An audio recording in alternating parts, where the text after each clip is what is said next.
Good afternoon. I'm Chris Scherer, Member Communications Director of the Society of Broadcast Engineers and the co-host of this month's episode of the SBE WEBxtra, the SBE chapter of the web. This is a monthly SBE meeting, usually held the third Monday of the month. The SBE is the Association for Broadcast and Multimedia Technology Professionals, with about 5,000 members, mostly in the U.S., but also around the world. The SBE WEBxtra is sponsored by Catrine. Catrine, unique experience, individual solutions, reliable performance. The host of today's SBE WEBxtra is SBE board member Kirk Harnack, who is also the chair of the SBE Social Networking Committee. Good afternoon, Kirk. And good afternoon, Chris. It's good to see you and good to have our SBE members joining us, whether you're joining us live or watching this after the fact. Chris, we've got an interesting show, a little bit different than usual because normally we have a guest. And today, my co-host, that would be, well, you or MC, today you're the guest. So welcome. Good to see you. Yes, I am. Let me change hats here. There we go. Oh, I got to go back for a second because we got business to do first. Yeah. So the topic of today's discussion is we're going to kind of unwrap this annual SBE Compensation Survey. And we're going to delve into some of the things that come out of the survey. We ask a lot of questions. We're going to have you explain some of the methodology, how we do that, and what SBE members should be able to take away from this survey. And even on top of that, we're going to be asking SBE members, look, here's what we get now.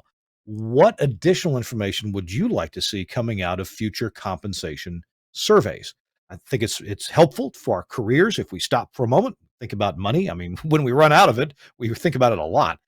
So we think about money and compensation, other forms of compensation, and kind of compare how is our situation compared to the rest of the industry. Do we need to have a conversation with our boss? In some cases, if you're a contract engineer, maybe the boss is you. And so we that's why we do this compensation survey. It's one reason, though, to help us kind of gauge how we're doing and if there's any career moves that we might want to look at or negotiations that would help us out in the future. But before we jump into the compensation survey with Chris, unwrapping, unpeeling some of the information here, Chris, you probably have a member update for us. In fact, I do. And this is your SBE member update for July 18th, 2022. The next live webinars by SBE is on July 21st at 2 p.m. Eastern Time. It's Module 7 of the CBNE study topics, and it covers building the IT infrastructure. And while you're planning, also register for Module 8 of the series review. It'll be presented live on August 9th, also at 2 p.m. Eastern. The CBNE study topic series is led by Wayne Pacino. On August 25th, the webinar Audio Streaming for Broadcasters, Fundamental Techniques and Technologies will be presented at 2 p.m. Eastern. And a familiar face leads that one. That's you, Kirk. Register now for that. For more information on these and all the webinars by SBE, go to sbe.org/webinars. The next SBE certification exam window at local chapters is in August. The application deadline for that exam session has already passed, but you can still apply to take an SBE certification exam during the November window. That application deadline is September 9.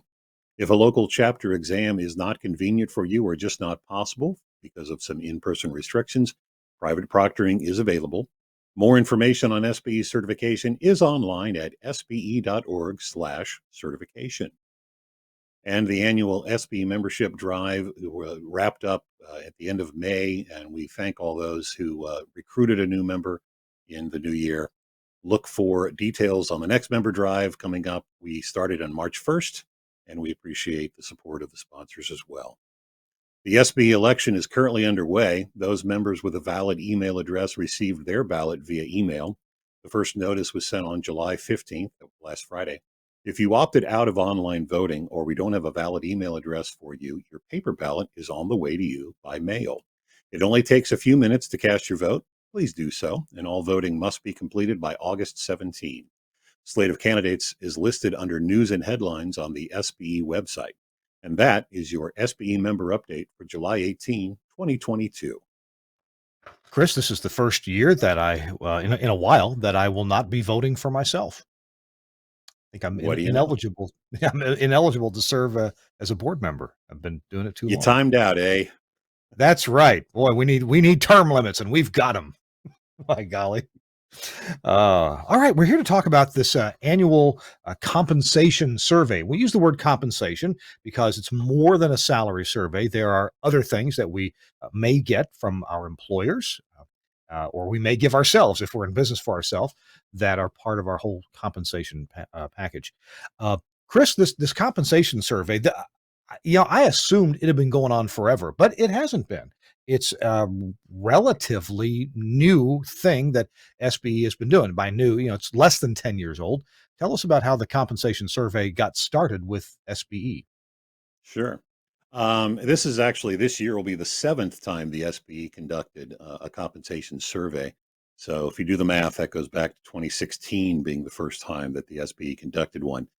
Before that, other surveys had been conducted, and that actually ties into my previous employment situation. When I was the editor of Radio Magazine, and also Broadcast Engineering Magazine conducted salary surveys. In fact, Broadcast Engineering had done one for many, many years.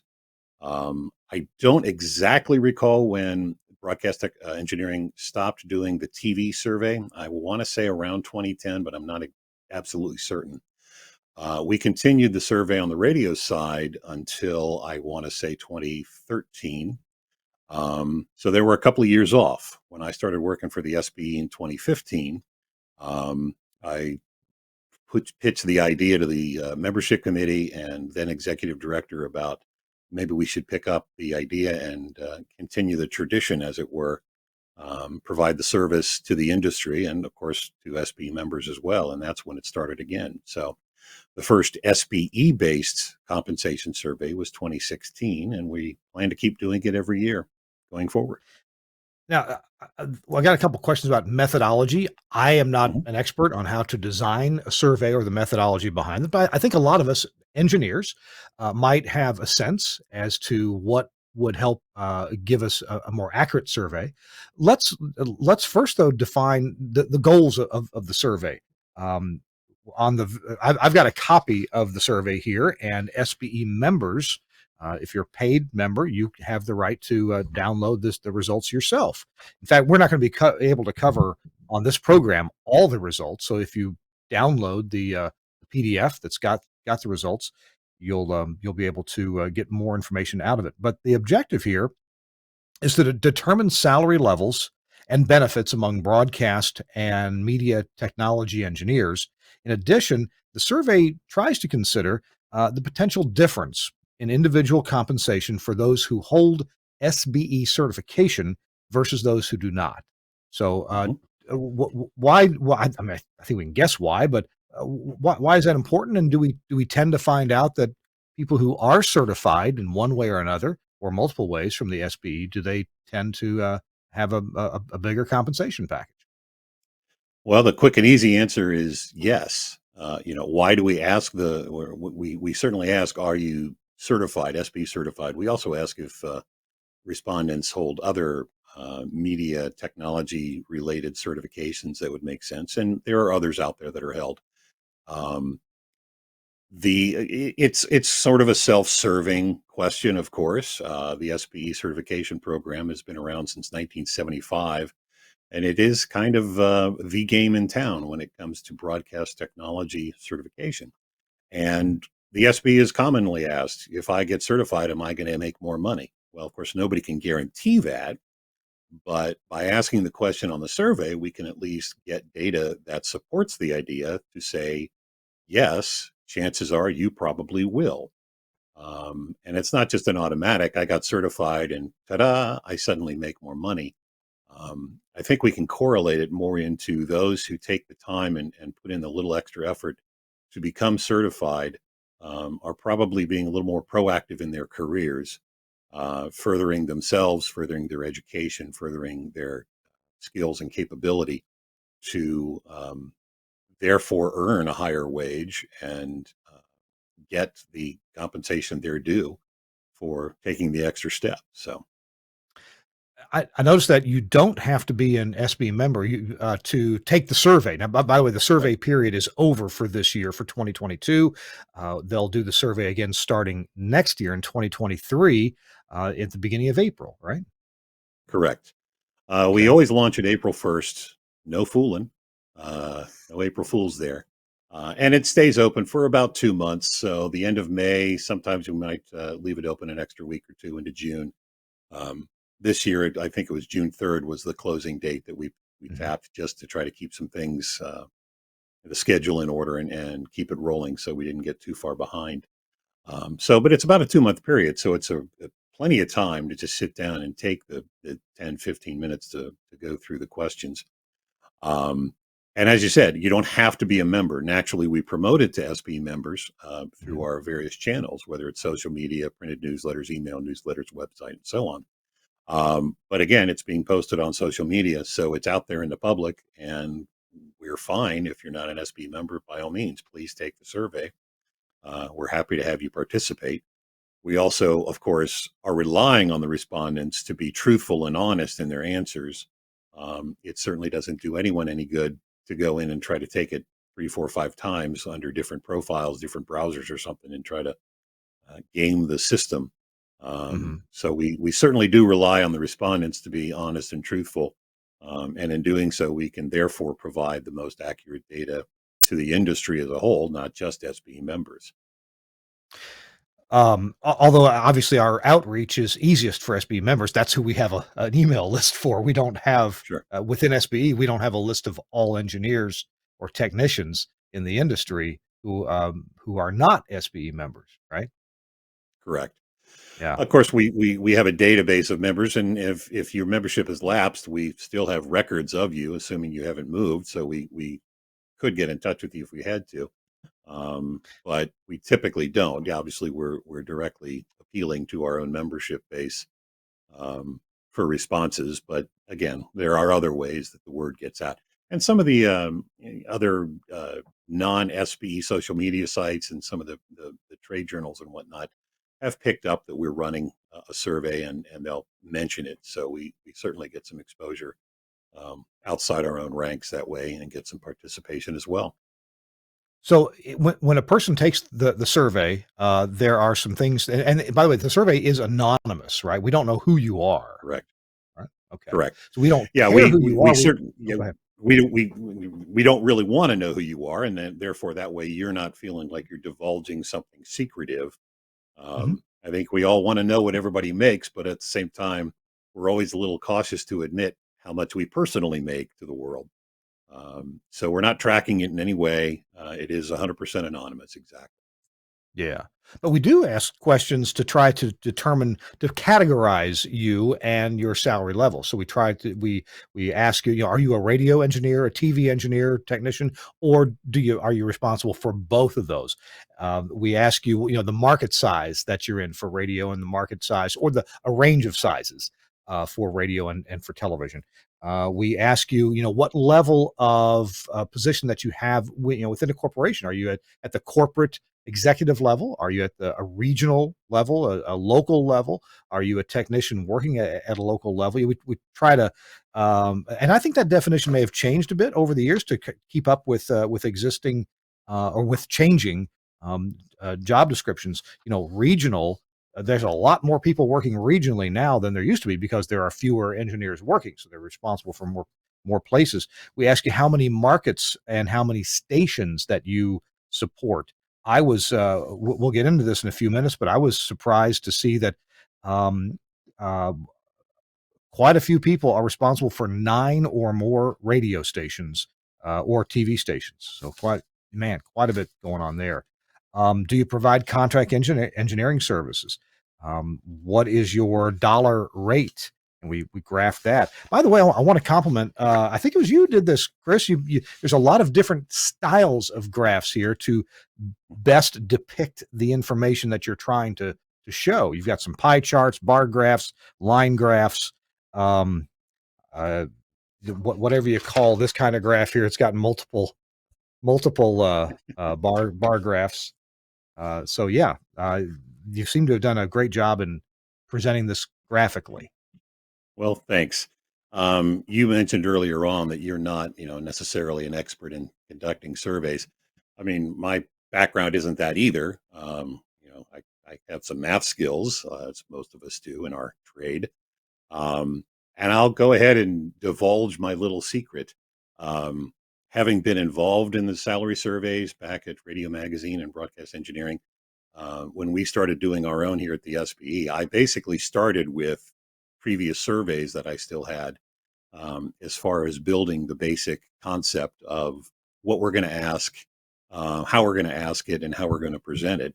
And it's certainly grown and evolved, especially in the 7 years since we've done it ourselves on the SBE side, so that the questions have expanded somewhat, as have the job titles, and some of the other information that we're seeking. For instance, we ask about benefits provided by an employer, and that list has grown significantly, from where it started, based because mainly on asking the question with an other, fill in the blank answer, and we get a handful of responses that are similar. So, oh well, that sounds like a good category to add on the list, which we've done as well.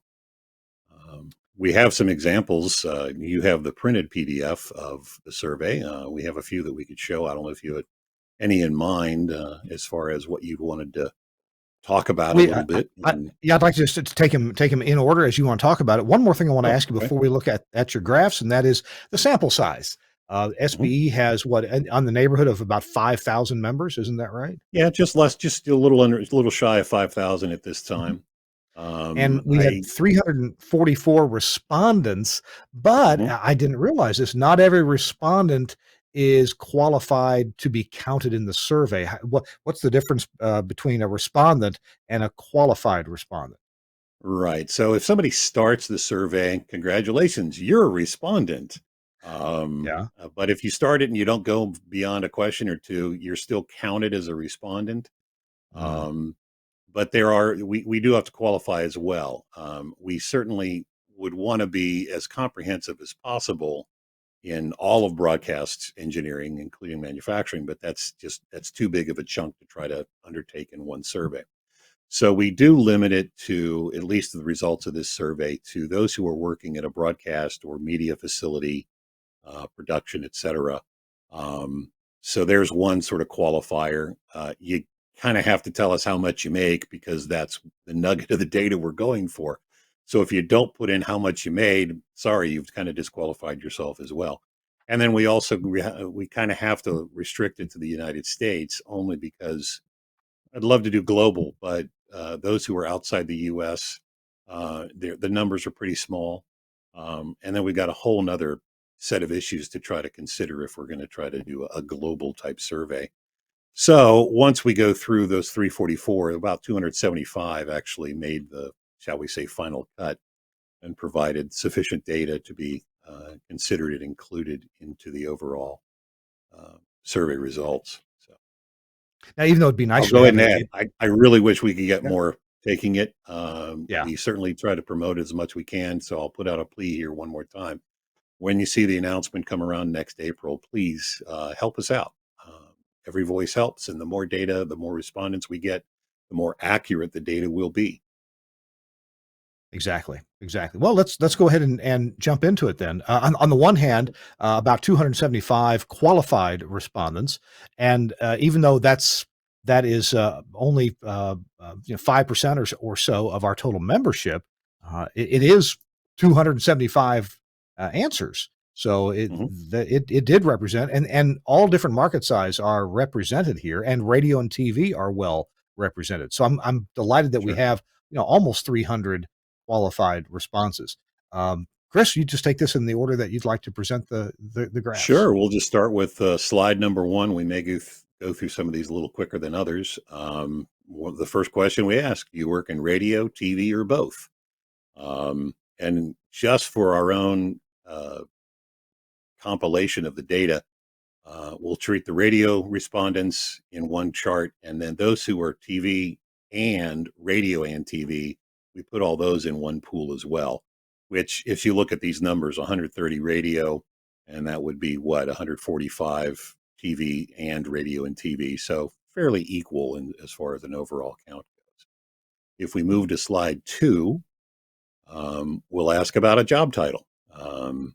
Those who are regularly employed at what level? So you're a station level engineering IT, corporate level network production facility, contractor, consulting engineer. Again, it helps us break down the data a little bit. And as one might expect, it's not really surprising to me to see the big chunk of the respondents are regularly employed at a station in some capacity. Mm-hmm. So Yep. moving on to slide 3, we break it down into a job title situation. And this is, we report it as best we can. But we also have to always make sure, for instance, if you look at the IT respondents, we only had 2 this year. So on the salary tables, we report that, but there's, the big asterisk saying, hey, this is an extremely small sample pool. Mm-hmm. So take this with the biggest grain of salt you've ever seen. It's basically for information only. Please don't, throw it out there in the world and say, but so and so makes X, and I'm only making half of that. Well, there's a lot more to consider. Um, so it's kind of hard to really get a good sense of a statistic with only 2 respondents. But when But you but then look that's at, ITIS, only. When you add in the right, 81 respondents who are combination staff engineer and IT staff, well, to sure, me, that shows that we have a lot of SBE members who do both, and I think absolutely, that's pretty typical. Yeah. yep, Okay. absolutely. So you had mentioned if we go on to number 4, the market reporting size. How many markets do you individually support? 1 and all the way up to 9 or more. If we were to do a correlation, my guess is the 9 or more would probably be a little higher up the ladder, or maybe it could be a contractor. But then there are also those who work for some of the groups who are sort of the traveling guy.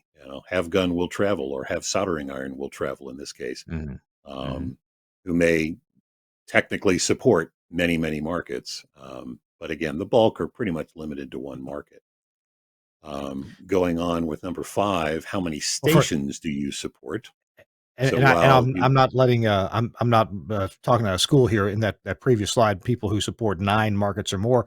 That would be a fellow like our friend Chris Tarr, who's been on this, webcast before.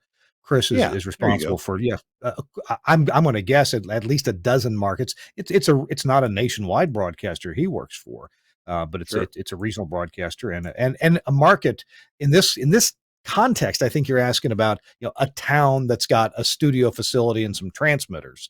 We're not talking necessarily that all 9 of those are rated markets. That could be a lot of driving from one rated market to another rated true, market.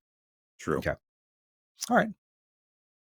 So the how many stations do you support? Again, just kind of shows an individual who may just have 1 or 2 to 3 or 4 to 5, etc.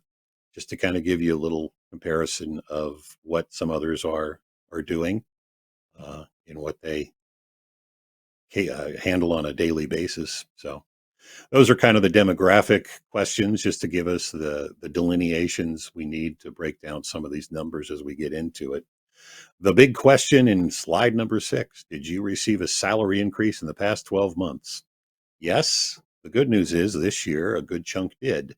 If we looked at last year's survey, it was kind of actually no was the stronger answer, but with COVID and all the lockdowns, I think a lot of us saw that there weren't a lot of salary increases just because things were a lot tighter then. Mhm. So it's encouraging to see that salary increases have returned. There were 3 people who can't remember if they got a salary increase in the past 12 months. Um, I don't know. If I get a raise, I'm always quite aware of it, but who Well, they knows? got more important things to worry about, like keeping the I transmitter suppose on. so. I At love least what they're I do. doing their I job. do it for free. Just don't tell my boss. So, and of course, if you got an increase, the next question you might want to know is, well, how much was it? So, if we move on, you'll see the majority or the bigger chunk had about a 3% raise this year. Mhm. Um, the next at 2%, and then the 8% or more. And that might be a correction from last year with not a Mhm. lot of increases given, so that um, some were catching up, or it may even be more than just last year. It could have been the last 2, 3 years that raises might not have been given. So a larger salary increase was awarded to make up for um, lost time over the past couple of years. Chris, I would think that it's also possible that getting more compensation might be because you were given more responsibility, whether you wanted it or whether you didn't want it. Perhaps some other engineers left, and you're taking their job, and you can negotiate some more money, Mhm. or you're moved up from a local situation to a regional, and maybe some of the local people were let go. So I guess it doesn't surprise me that there was a bump there in the 9% or more salary increase, because it could be changing jobs, moving up, or just being given more responsibility than you had before. Absolutely. And those are some of the finer details that, I mean, I suppose we could ask for a justification or a reason as to why the increase was given. They'd be write-in answers, and of course, a write-in answer on a survey, you never know what you're going to get. They can be all over the place, so it can be Mhm. hard to build a trend off of a write-in, um, unless you try to point someone down the alley, which then kind of defeats the purpose of doing an open survey. Um, you want you certainly want results that you can collate, but you also don't want to try to steer someone down a certain path to give an expected response or an anticipated response. You want it to be open by all means. Right. Right. All right. What's next? You had mentioned earlier about contract engineering services. We ask that as well. And as you see here, we ask, do you provide them? Yes, exclusively. Yes, in addition, or no. Good chunk of our respondents, the gray slice in this case, do not offer contract engineering. 21 of the 275 are exclusively contract engineers. So a decent representation. 70 offer some part time or do some contract engineering on the side. Not totally surprising. I Mhm. know I used to Mhm. do that as well when I was working at a station.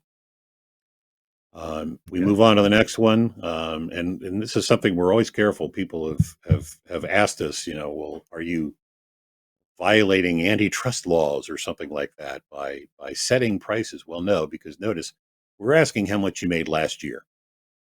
It's not what you currently charge; it's what you charged last year. There's nothing we can do about what you charge right now.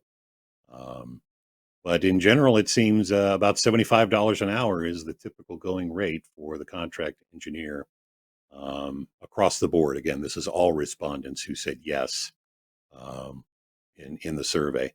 You see a couple of high level numbers there: the 200, the 250, and the 300. If I had to guess, I'd say those are more the consulting engineers who took the survey. But again, it's like any survey; there are going to be outliers, both high and low. Which also figures in when we provide the data tables on actual salaries. We provide an average, an average number and a median number. Average, of course, is all of them added together divided by all the respondents. The median is then the midway between the high and the low responses. And we do that so that you, as someone reading the data, can look at it and see that, in theory, the average and the median should be pretty close.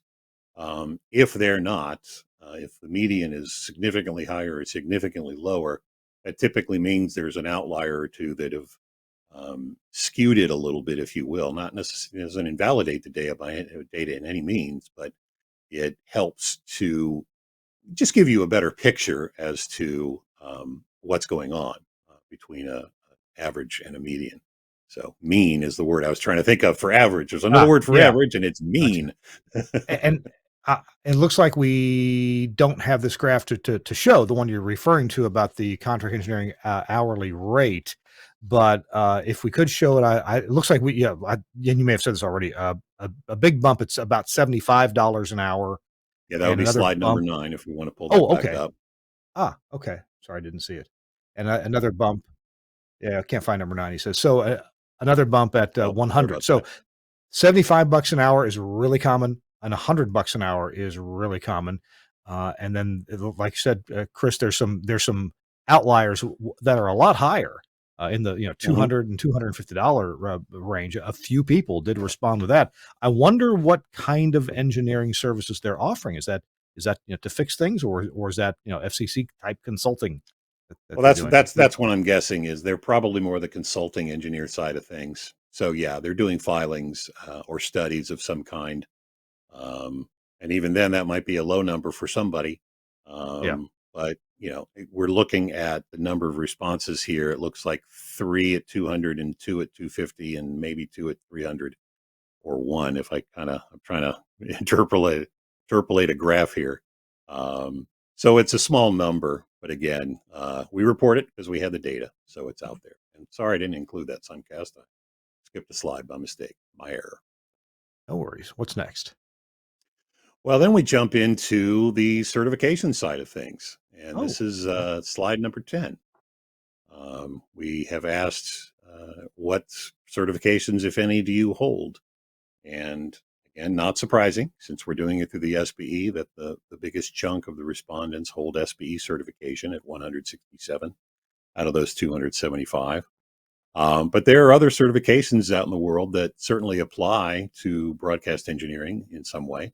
The AVIXA CTS, the Cisco, Dante Audinate, CompTIA, all totally valid. There's the general other at 47. Um, and I, off the top of my head, don't exactly recall some of the write in responses because we have asked if you hold something else, what is it? And that's actually another way that we kind of gauge what certifications we need to be asking about. If a whole bunch of people were to suddenly throw up, they're certified in the Kirk Harnack School of Engineering, we'd add that to the list. Could be the Kirk I Harnack don't think School that of was Dust. one of them, though. Yeah, Kirk Harnack School of Dust Management behind the racks. There you Um, go. I'm really pleased though that the people answering the survey, well, we've got almost 2/3 of them are in the SB certified category. Mhm. Yep. Okay. And this comes into play when we do the number crunching on the actual data charts. So, Okay. but that leads us to the big question. As we had said earlier, if I get SB certified, am I going to earn more money?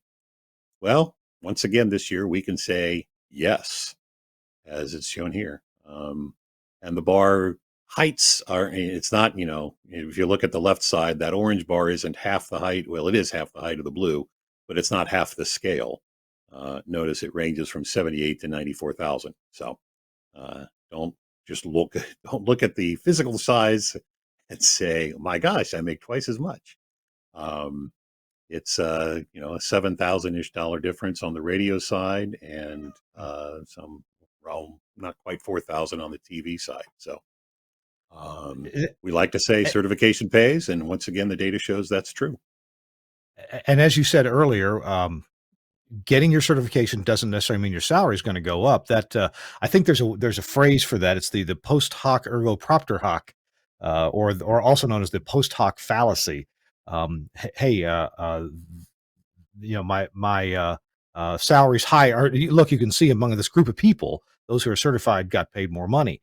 Was it a direct thing, or did they care about their careers more, and therefore go Right. get the certifications? And I would have to say, bias toward the latter, right? Yeah. Although you can certainly get a certification, walk into your boss and say, "Look, I'm now certified in whatever it may be, AM directionals. I'm now more valuable to the company because I know all about or a lot about AM directionals or whatever your certification may be in." Right. Um, Absolutely. mhm, okay. So we don't have the full breakdown of the numbers data, which I think you could probably imagine why. We're trying not to give away the whole story, if you will. Um, and if you download the response or the survey, if you're an SB member, or you can purchase it if you're a non-member, you'll see that we break it down into those demographic areas I mentioned earlier, executive level, regional, station, staff engineer, and then we also have them broken down into market sizes, varying market sizes depending again on the respondents. I try to do my best to, one, keep the market breakdown top 10, 11 to 25, 26 to 50, et cetera, consistent year to year so we can compare across the board. But also, I'm trying to also keep them in a large enough sample size that you're not just having one respondent or two or three. If there is, we'll say very low response rate. So take it for what you will. It doesn't necessarily tell you much. It's in this case, it's telling you what's one other guy, and looking at one specific thing. Mhm. Might tell you what one other guy is making in some other market somewhere in the U.S., which might be better than nothing. I mean, you may be applying for a job and have absolutely no idea what you should be receiving for compensation, and that might give you some foundation to start with, as opposed to some of the larger breakdowns of. I'm having my trusty assistant here. Pardon me. I love your assistant. The cats. Where was I? So anyway, yeah. So anyway, just the short answer is download the survey if you're a member, and if you're not a member, you can purchase it as well and get the full breakdown there.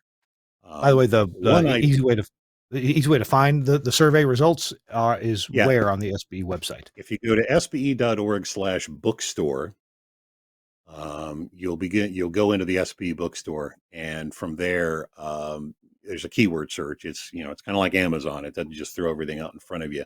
But if you type in compensation, Mm, it'll pull it up, okay. and you'll see the link, and it says SB members, click here, basically.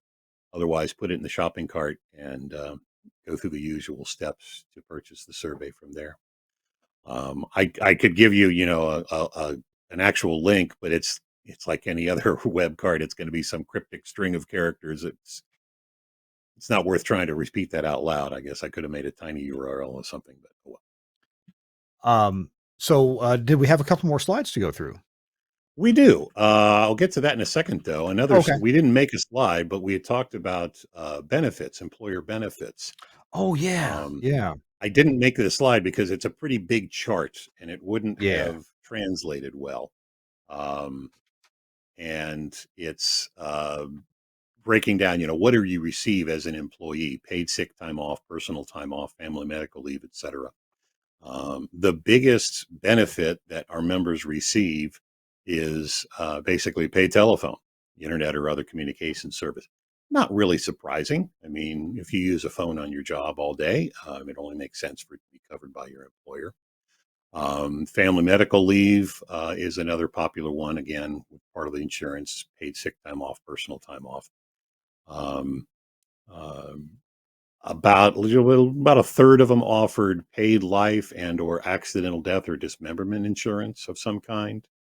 A few more than that offered use of a company vehicle. Just more than half had mileage reimbursement. Again, just some of the statistics in there. Some of the lower ranking benefits, people not getting as much. For instance, employee stock ownership plan or a health savings account, um, charitable contribution grant or matching gifts to a salary, etc. Not Some offer it, but not as many as some of the others. But again, that's all in the compensation survey results too. If you'd like to reference those as well as you're negotiating your salary for next year. Conspicuous by its absence here is any mention of trade agreement benefits that the station might have. I know I've worked at radio stations that had multiple trade agreements for lunch, for food, some for gasoline. Yes, I've gotten gasoline on a trade. Mhm. Uh, yeah, so that's not listed in here. It might be interesting to see what are people trading for, or if they still are. Um, Was promised all the gold I could eat. I've there's stories, of small town radio stations, typically small town, where everything was traded. I even heard of a Oh yeah. station where the station owner traded everything, including a funeral for his dearly departed spouse. Oh my. Yeah. So Well, I guess the spouse was an employee of the station. That would make sense, and trade that out for your employee. She wasn't the engineer though, as far as I know. right. All right. We got a couple more slides that are more statistical in nature. Uh huh. Go to number 12. Here's a common question we see among our ranks a lot. Oh my goodness. An aging population among the engineers. Um, the spike in this graph shows that the respondents' common age was 66 years old. And then it trails off from there and it slowly builds as you come in. So, not as many young people and more older people. And if you compare And this year to yeah. year on the survey, you'll see that Uh huh. that peak keeps sliding higher and higher. I'm sure it So does. we are aging out. We're not really gathering as many young people as I think a lot of us would like to see. I don't think it's for a lack of trying. I mean, the technical professional training program for the SBE is one effort in itself, trying to boost that smaller number in the age side, the left side of this graph. But we're getting there little by little. I Related to that, wonder. Yeah, go ahead. if the ideal retirement age, according to many people, unless I'm a couple of years behind, but 67 is a common retirement age these days, vis-a-vis Social Security, and Mhm. maximizing those benefits. You can work a little bit longer, but then the statistic starts to get you if you pass away before you do retire. So, wow, if we're right on the cusp there of 66, 67 years old with the largest amount of our members, largest count, what's that going to look like in 2 years when a lot of them take advantage of retirement at this point? Oh my goodness, that Well, we that can big peak. skip ahead Yeah. to slide 14 and you get Oh, a little okay. insight on that. All right. Let's. You're just fine, Kirk. Thanks for that nice introduction. Oh, We This is a new question we added this year. Hadn't asked it in previous surveys. Do you have your sights on retiring, and how far in the future?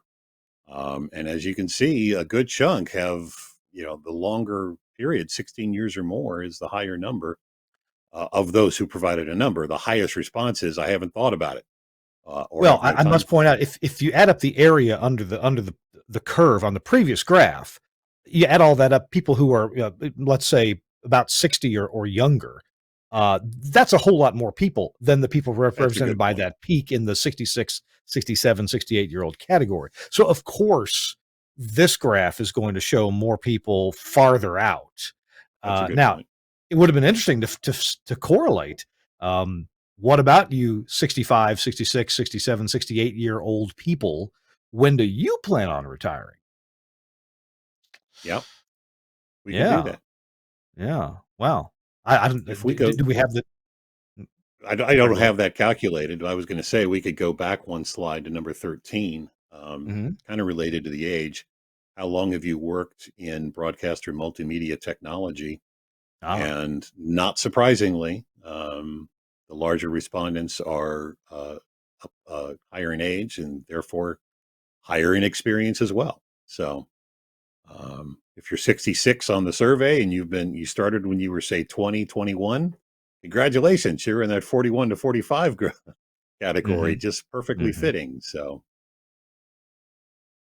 And even though that, the area from say, starting at 36 to 40 and stopping at, right around 51 or so, even though that is a big chunk of area right there, there's still, I think, more area under the curve, true, from 36 on down. But absolutely. still, that really does show us that we're going to have a lot of people retiring out soon. Yep. And and that graph we just looked at, usually I wear it as a badge of honor that yes, I have 40 years in the broadcasting business and engineering. Well, so does almost everybody else, or at least Yeah, that's the really. biggest category. So, okay, not a badge of honor, but a lot of people have that badge. Yep. Well, that does it, at least for the charts that I had prepared for this. I'm quickly scanning through to see if there's something else that we wanted to touch on. We do ask a couple of open-ended questions. One about it's really for our education committee efforts. Mhm. What topics and programs would you like us to pursue as far as providing educational opportunities and in what form, be it a webinar or other material. That's also reported in the survey. So there you go. I mean, that's a good overview, I think, of everything that's in the 2022 compensation survey. I'm looking at some of the write-in replies, and if you download the survey results, you'll get a page that is just full of all kinds of answers here. And I like the fact that somebody has written in how to tell management you deserve more money and get it. I think we'd all like to know that. Well, and sometimes there's money there for the asking. If you are perceived as a very important part of the team and indispensable, uh, or certainly a leadership partner in the way the company operates. But we all know that we're not going to go very far just going in and demanding it. Now, of course, it's always been a common negotiating tactic to look elsewhere and see about a different job offer, maybe even in a different industry, and use that to say, look, these guys are offering $18,000 a year more. Let's Hmm. I like it here. Let's talk about me staying here, but I'm worth more. Right. Right. Yeah, in Wow. past surveys, we've asked a question of, what's something you dislike about your job or an area that could be improved. Those write-in answers are quite entertaining a lot of times. I can um, imagine. Many are not suitable for work. um, Mm. it's interesting to see, and we didn't ask that this year. We opted for some other questions, mainly for some internal SBE strategic planning. Mhm. But we have asked those in the past, and they've been reported in past surveys too. So if you want to look at past surveys, you can be a little bit entertained at times with some of those. Good deal. Well, Chris, I think we've wrapped this up really well. Thanks for providing commentary on these different graphs. That gives us more insight than one might have just by reading the survey results. But I want to remind you, can go to the SBE.org website and use the keyword search compensation. Or go ahead and go to the bookstore and use the word Mhm. compensation. You'll be taken right there. It will. There's if you're not logged in at the moment, there's a link there. Say, hey, this is available at no charge to SBE members, but you need to log in. So you can click that link, get yourself logged in. Some cookie gets filled out, and Yeah, voila, it'll prompt price you to goes to log in as zero. an SB member. And if you don't remember your SB website login, there's a prompt for that too, Ah, um, to say, "Hey, I forgot my password," so it can be sent to you as well. So that'll work. good deal. I'll go ahead and throw this out there too. Of course, Mhm. we constantly want to improve the survey. If you've looked it over and you have any comments, thoughts, suggestions for next time around, you want to send an email, survey@sbe.org is a good way to send that in. That'll come directly to me, but that's easier than trying to remember my name or how to spell it or something like that. So survey@sbe.org will send a note to me and I'll put it in the file for next year when we start building the survey for 2023, the 8th annual.